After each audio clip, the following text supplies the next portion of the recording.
नमस्कार.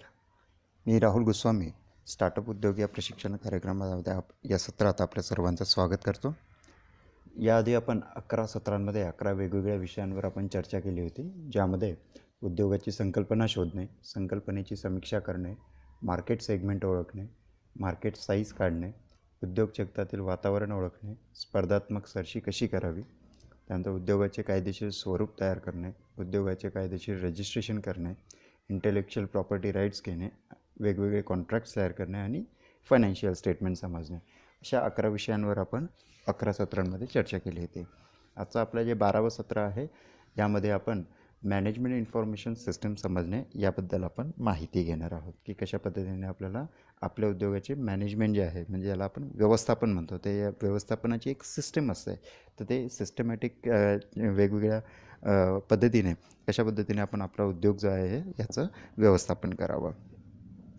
तर या बेसिकली MIS जे आहे याला मॅनेजमेंट इन्फॉर्मेशन सिस्टमला MIS असं म्हणतात. तर यामध्ये आपल्याला एक समजून घ्यायचं आहे की एक पिरियॉडिकल जे काही रिपोर्ट्स असतात, म्हणजे आपण जसं काम करायला सुरुवात केली, आपण उद्योगाची सुरुवात केली, त्यानंतर मग एक 3 महिन्यानंतर 6 महिन्यानंतर जे काही फायनान्शियल स्टेटस आहे कंपनीचं किंवा आपल्या उद्योगाचं जे काही फायनान्शियल स्टेटस आहे, तर याबद्दलची जी माहिती आहे ही रिपोर्ट्सच्या फॉर्मॅटमधून आपल्याला MISमधून मिळत असते. आणि याचा आपल्याला उपयोग काय, तर MISचा आपल्याला अतिशय चांगला उपयोग याच्यासाठी होतो की आपल्याला एक इफेक्टिव्ह डिसिजन मेकिंग करता येतं. त्यानंतर आपल्याला जे काही बजेट आहे आणि ॲक्च्युअल जे काही आपले रिझल्ट्स आहे किंवा ऑर्डर्स आहे, तर त्याच्यामध्ये आपल्याला काही स्पेंडिंग म्हणजे खर्च करणं वगैरे जे आहे, तर यासाठी काही विशेष आपल्याला काही एक निर्णय जे आहे हे घ्यायचे असते, तर ते आपण घेऊ शकतो. किंवा आपण ते एखाद्या ठिकाणचं आपलं बजेटिंग आहे त्याच्यामध्ये आपण काही चेंजेस करायचे असतील तर ते आपण करू शकतो. काही स्पेसिफिक एरियामध्ये आपल्याला काही काम करायचं आहे ते आपण करू शकतो. तर MISचं अतिशय महत्त्वाचं फायदे जे आहे हे आपल्या उद्योगामध्ये असतात. त्यामुळे मी तुम्हाला आज जे 4 मेजर पॉईंट्स मी तुम्हाला सांगणार आहे, तर त्याची सगळी जी माहिती आहे, कृती जी आहे ही तुम्हाला करायची आहे आणि सगळ्या प्रश्नांच्या माध्यमातून ते उत्तरं जे आहे ते तुम्हाला तुमच्या कामातून शोधून काढायचे आहे, की जेणेकरून तुमचा एक चांगली इन्फॉर्मेशन, एक मॅनेजमेंट इन्फॉर्मेशन सिस्टम जी आहे तुमची तयार होईल. आणि तुम्हाला मग भविष्यकाळामध्ये काही एक चांगले निर्णय प्रक्रिया राबवायची असेल तर त्यासाठी सुद्धा तुम्हाला या माध्यमातून मदत होईल. एक छोटंसं उदाहरण आपण घेऊया की कशा पद्धतीने आपण MISचा वापर करून आपण मार्केटिंगचं जे काही खर्च आहे याचा आपण माहिती जी आहे ही काढू शकतो. समजा आपला एक बजेट असेल, एक रेव्हेन्यू आहे, समजा एक 50,000 रुपये आपलं रेव्हेन्यू आहे की ज्याच्यातनं आपल्याला फायदा झाला.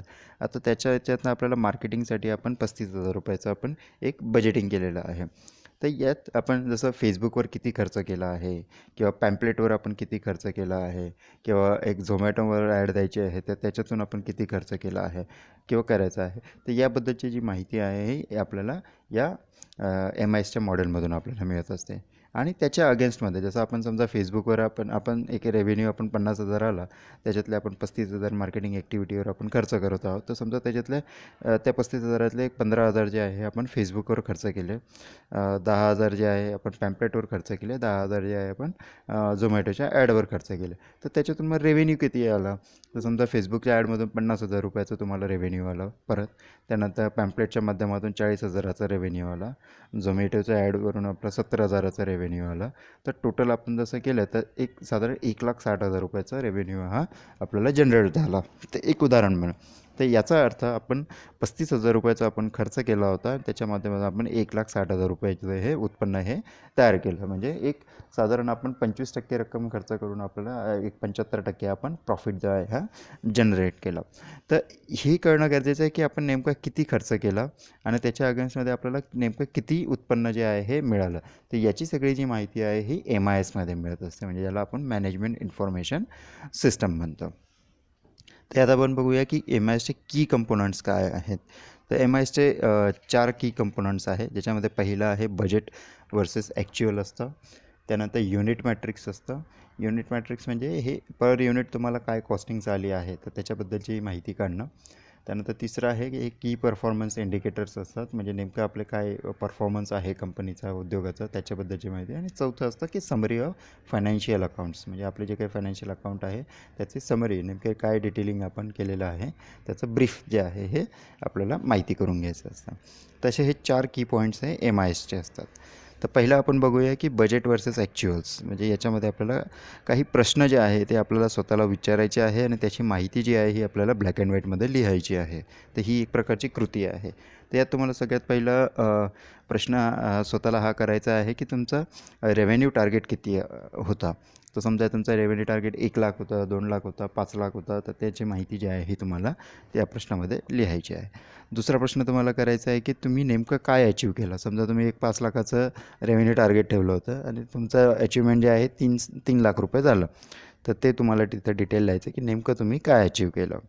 तिसरा प्रश्न तुम्हाला स्वतःला विचारायचा आहे की ते अचीव करण्यासाठी नेमका तुम्हाला किती खर्च आला. तर समजा तुम्हाला 3 लाखाचं उत्पन्न हे अचीव करण्यासाठी 50,000 रुपये खर्च आला, तर त्याची जी माहिती आहे तुम्हाला तिथे लिहायची आहे. त्यानंतर चौथा प्रश्न तुम्हाला विचारायचा आहे की त्याचं फायनल ॲक्च्युअल डायरेक्ट कॉस्ट तुम्हाला किती आली ती. तर सगळं म्हणजे जसं तुमच्या मार्केटिंगची कॉस्ट वगैरे सगळ्या गोष्टी हे केला तर तुम्हाला ती नेमकी डायरेक्ट कॉस्ट किती आली ते तुम्हाला तिथे लिहायचं आहे. त्यानंतर पुढचा प्रश्न तुम्हाला विचारायचा आहे स्वतःला तो म्हणजे की त्याच्यासाठी तुम्ही काही प्लॅन ओव्हरहेड्स जे आहेत हे आहेत का काही. म्हणजे समजा तुम्ही त्यासाठी काही कर्जाऊ वगैरे रक्कम घेतली आहे का, की तुम्हाला त्या ॲक्टिव्हिटी करण्यासाठी काही कर्ज घेतलं आहे का, त्याबद्दलची जी माहिती आहे तिथे तुम्हाला लिहायची आहे.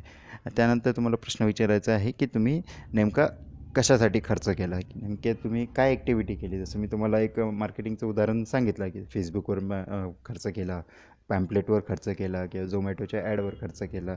तर तुम्ही नेमकं कशासाठी खर्च केला तर त्याबद्दलची जी माहिती आहे तुम्हाला तिथे मेन्शन करायची आहे. आणि त्यानंतर तुम्हाला प्रश्न विचारायचा तो म्हणजे की तुमचं नेट इन्कम किंवा लॉस किती झाला आहे हे तुम्हाला डिटेल तिथे मेन्शन करायचं आहे. या सर्व कॉस्टिंगचं तुम्ही प्रॉपर कॅल्क्युलेशन केलं तर तुम्हाला शेवटच्या प्रश्नाचं जे उत्तर आहे ते अतिशय इझिली मिळेल की तुमचं नेट इन्कम किती झालं आणि किंवा नेट लॉस जो आहे हा किती झाला त्याबद्दलची. म्हणजे तुमचा उद्योग जो आहे हा एक प्रॉफिटमध्ये आहे का लॉसमध्ये आहे याबद्दलची जी माहिती आहे तुम्हाला या इंडिकेटर्समधून. तर याचा अर्थ या सगळ्यांचं जे ठीक आहे म्हणजे जे पहिला जो आपला मेजर की कंपोनंट आहे की जो बजेट वर्सेस ॲक्च्युअल. म्हणजे आपण ॲक्च्युअल किती बजेट आपण ॲलोकेट केला होता आणि त्याच्यातून आपल्याला ॲक्च्युअल काय रिझल्ट्स मिळाले. तर त्याबद्दलची जी काही रिॲलिटी शो आहे आपल्या उद्योगाचा तो तुम्हाला तिथे ॲक्च्युअल दिसेल की जेणेकरून आपला उद्योग तुम्ही प्रॉपर वेने तुम्ही जात आहात का कुठे काही अडचण आहे याबद्दलची माहिती तुम्हाला या की कंपोनंटमधून तुम्हाला मिळू शकते. सेकंड की कंपोनंट आहे तो म्हणजे युनिट मॅट्रिक्स. युनिट मॅट्रिक्स हा म्हणजे की अतिशय डीपमध्ये जाऊन तुम्हाला प्रत्येक समजा तुम्ही एखादं उत्पादन तयार करत असाल तर प्रत्येकाचे पर युनिट कॉस्ट जी आहे तर या पर युनिटपर्यंत तुम्हाला सर्व डिटेलिंग जी आहे ही युनिट मॅट्रिक्समधून मिळत असते. त्याच्यामध्ये तुम्हाला म्हणजे बेसिकली पहिला प्रश्न हा विचारायचा आहे की तुमची प्रोडक्शनची कॉस्ट किती आहे, किती आली. तर तुम्हाला प्रोडक्शनची कॉस्ट तिथे काढायची आहे.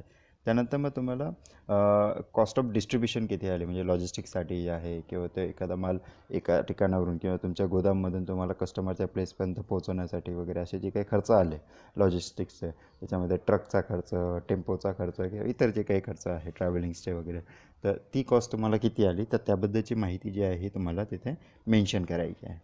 त्यानंतर तुम्हाला तिसरा प्रश्न विचारायचा की तुमची मार्केटिंग कॉस्ट किती आली आहे. जसं आपण मागच्या सत्रात बघितलं की आपण फेसबुकवर किती खर्च केला, पॅम्पलेटवर किती खर्च केला वगैरे.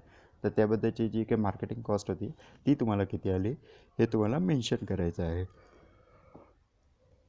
आणि त्यानंतर तुम्हाला तुमचं इन्कम की प्रत्येक प्रोडक्टच्या मागे तुम्हाला किती इन्कम तुम्ही ॲड केलं होतं की जे नेट प्रॉफिट जो आहे तुम्ही ॲड केला आहे त्या किती इन्कम तुम्हाला मिळत आहे ती माहिती जी आहे तुम्हाला लिहायची आहे. आणि सर्वात शेवटचं की तुम्ही नेमके किती युनिट प्रोडक्ट तयार केलेले आहेत तर ते युनिट्सची माहिती तुम्हाला सर्व तिथे लिहायची आहे. तर आता याच्यामध्ये तुम्ही जेवढे खर्च आहेत ते सगळे एकत्र करायचे.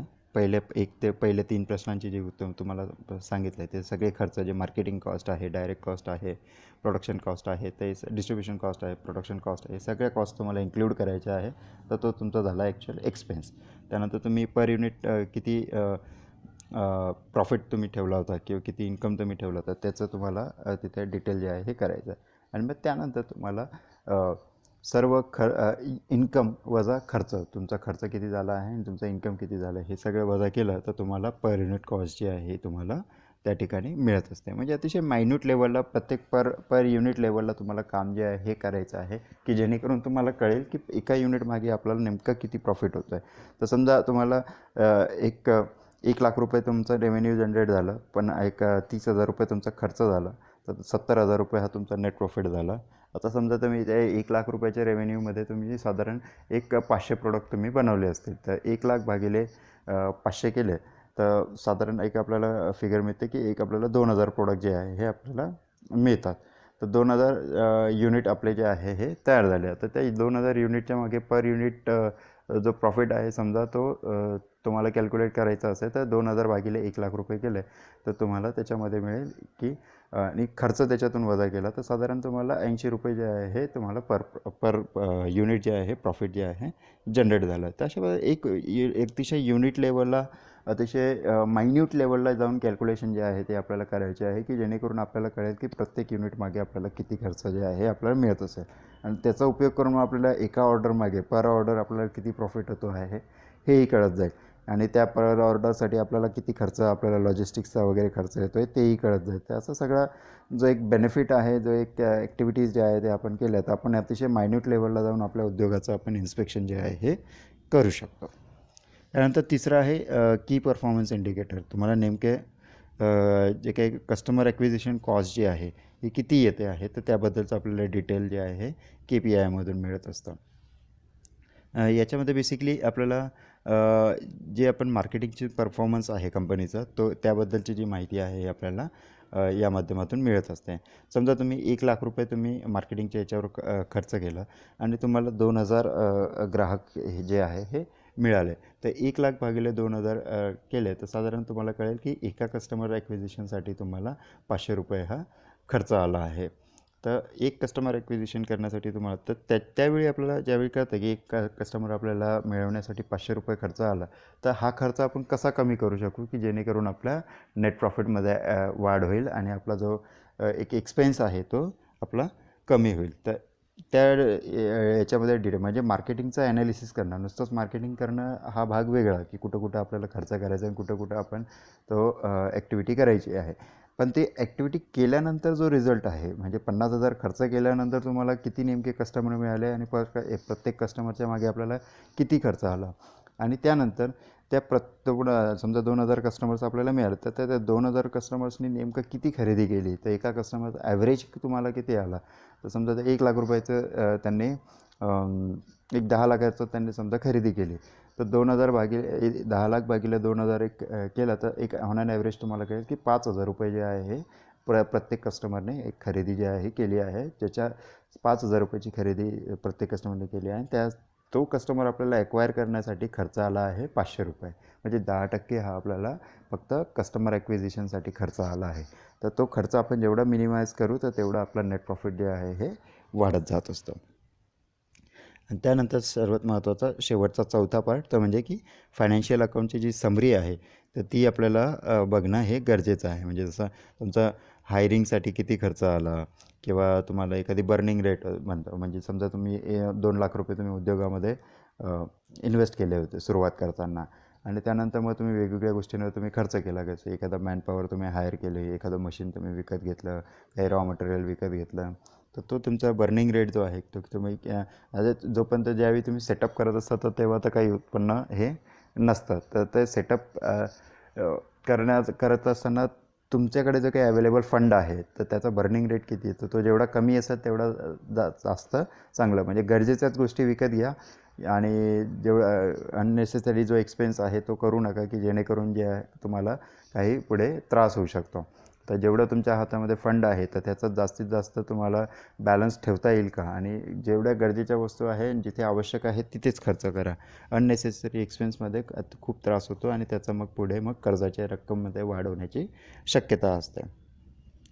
आणि याच्यामध्ये जसं मग तुम्ही टेक्नॉलॉजीवर खर्च किती केला आहे किंवा रेकॉर्डिंग्स वगैरे आहे किंवा इतर काही गोष्टी आहेत त्याच्यावर तुम्ही किती खर्च केला आहे तुमचं प्रॉफिटेबिलिटी किंवा त्याच्यावर टार्गेट्स किती आहे तर ही सगळी जी माहिती जी आहे ही आपल्या फायनान्शियल अकाउंटच्या समरीमध्ये येत असते. तर ही सगळी समरी तुम्हाला काढायची आहे की तुमच्याकडे जे काही फंडिंग तुम्हाला जेवढं मिळालं आहे किंवा जे काही तुम्ही स्वतः इन्व्हेस्टमेंट केली आहे तर त्याच्या माध्यमातून त्याच्या अगेन्स्टमध्ये जोपर्यंत तुम्हाला प्रॉफिट मिळत नाही तर तोपर्यंतचा जो खर्च असतो हा बर्न रेट म्हणतात त्याला आणि ते जे बर्निंगचा पर्सेंटेज जेवढा कमी असेल म्हणजे जसं तुम्ही समजा ₹1,00,000 तुमच्याकडे आहे तुम्ही 10,000ची गोष्ट घेतली तर तुमचा बर्निंग रेट 10% झाला. तुम्ही नंतर परत पुन्हा 20,000ची काही गोष्ट केली तर तुमचा पर्सेंटेज जे आहे हा 30% झाला. तर तुमच्याकडे बॅलन्स किती उरतो आहे हा 70% उरतो. जसं जसं तुम्ही एक्सपेन्स करत जाल तसं तसं तुमचा बॅलन्स जो आहे कमी कमी होत जाईल आणि तुमचा बर्न रेट जो आहे हा वाढत वाढत जाईल. पण जोपर्यंत ज्यावेळी मग तुमचा एक इन्कम येणं सुरू होईल, ॲक्च्युअल प्रोडक्ट सेलिंग सुरू होईल, ॲक्च्युअल सर्व्हिसेसचं सेलिंग सुरू होईल आणि त्यानंतर मग तुम्हाला ज्यावेळी प्रॉफिट्स जे आहे ते जनरेट व्हायला लागतील तर तसं तसं तुमचा बर्निंग रेट हा कमी होत जाईल. पण सुरुवातीच्या काळामध्ये ज्यावेळी आपल्याला एखाद कोणी भागभांडवल आपण ज्यावेळी उभं करतो स्वतःच्या खिशातून म्हणा किंवा इतरांच्या मित्रांच्या मदतीने किंवा फॅमिलीच्या मदतीने आपण ज्यावेळी एक भागभांडवल आपण उभं करतो तर त्यावेळी त्याचा बर्निंग रेट हा जितका कमी असेल तेवढी काळजी घेणं हे अतिशय महत्त्वाचं आहे, तेवढं चांगलं आहे. अननेसेसरी गोष्टींवर खर्च करू नका. जेवढे खरंच गरजेचं आहे त्याच गोष्टींवर खर्च करा आणि जितक्या लवकर शक्य होईल तितक्या लवकर प्रोडक्ट आणि सर्व्हिसेस डेव्हलप करून ते एकदम फास्ट लेवलला तुम्ही तुमचं प्रोडक्टचं मार्केटिंग जे आहे हे करण्याला सुरुवात करा. आणि याच्यातून तुम्हाला जास्तीत जास्त फायदा जो आहे हा तुमच्या उद्योगाचं एक प्रॉफिट जे आहे हे वाढवण्यासाठी होईल आणि तुमचं जे काही अवेलेबल फंड आहे तो रिझर्वमध्ये ठेवण्यासाठी तुम्हाला मदत होईल. तर आजच्या सत्रात एवढंच. आज आपण या सत्रामध्ये 4 मेजर पॉईंट्स बघितले की ज्याच्यामध्ये बजेट वर्सेस तुम्ही ॲक्च्युअल काय तुमचा परफॉर्मन्स आहे उद्योगाचा त्याच्याविषयी माहिती घेतली. त्यानंतर आपण पर युनिट लेवलला जाऊन आपण युनिट मॅट्रिक्स जे आहे त्याचं कॅल्क्युलेशन केलं. त्यानंतर आपण की परफॉर्मन्स इंडिकेटर बघितलं की कस्टमर ॲक्विजिशनसाठी तुम्हाला काय खर्च येतो आहे. तर त्या कॅकवर आपण माहिती घेतली आणि फायनान्शियल अकाउंट्सच्या समरीबद्दल आपण माहिती घेतली. तर हे सगळ्या कृती ज्या आहेत या करा. सगळे असे जे जे प्रश्न मी तुम्हाला सांगितले ते तुमच्या स्वतःच्या उद्योगाबद्दल ते प्रश्न तुम्ही स्वतःला विचारा.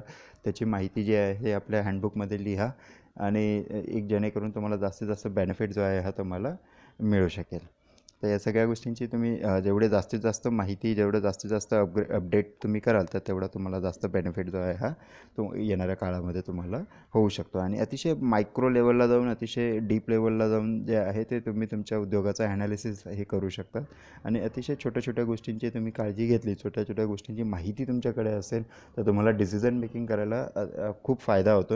आणि कुठे काही चेंजेस करायचे असतील तर तुम्ही रॅपिडली अतिशय फास्ट लेवलला तुम्ही चेंजेस करून तुम्ही तुमचा प्रॉफिट वाढवू शकतात किंवा नुकसान काय होत असेल तर ते नुकसान हे कमी करू शकतात. म्हणजे त्याला डॅमेज कंट्रोल आपण म्हणतो. तर ते डॅमेज कंट्रोल करायलासुद्धा ह्या सगळ्या डिटेल्स ज्या आहेत ते याचा बेनिफिट जो आहे आपल्याला होत असतो. आजच्या सत्रात एवढंच. यात काही तुम्हाला प्रश्न असतील तर मला नक्की कळवा. 8097275136 या क्रमांकावर तुम्ही व्हॉट्सअप करू शकतात आणि तुमचे काही प्रश्न असतील तर त्याचा मी तुम्हाला मदत करायला मला नक्की आवडेल. धन्यवाद. आपला दिवस शुभ हो.